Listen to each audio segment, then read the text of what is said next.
Hello friends, എന്തൊക്കെയുണ്ട് വിശേഷം? ഇന്നൊരു അടിപൊളി സേമിയ വിത്ത് പയം റെസിപ്പിയാണ്. ഇതൊരു അടിപൊളി ടേസ്റ്റി ആയിട്ടുള്ള ഒരു ഡിഷാണ്. ഇത് വൈകുന്നേരം നമുക്ക് സ്നാക്കായിട്ട് കഴിക്കാൻ പറ്റുന്ന ഒരു സാധനമാണ്. അതിനാദ്യം ഉണക്കമുന്തിരിയും അണ്ടി നെയ്യിൽ വറുത്തെടുക്കുക. പിന്നെ പഞ്ചസാര പൊടിച്ചതും അതുപോലെ തന്നെ പഴവും സേമിയ അതെല്ലാം നെയ്യിൽ വഴറ്റിയെടുക്കുക.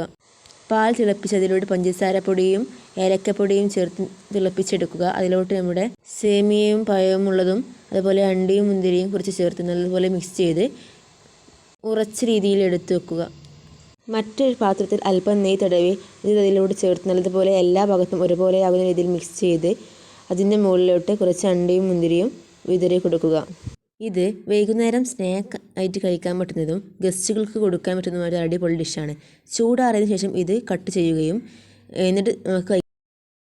എന്നിട്ടത് കഴിക്കാം. ഇത് ഫ്രിഡ്ജിൽ വെച്ച് കഴിച്ചാൽ അടിപൊളി ടേസ്റ്റുമാണ്. അപ്പോൾ എല്ലാവരും ഒന്ന് വീട്ടിൽ ട്രൈ ചെയ്ത് നോക്കൂ. കമൻറ്റ് ബോക്സിൽ രേഖപ്പെടുത്തുക.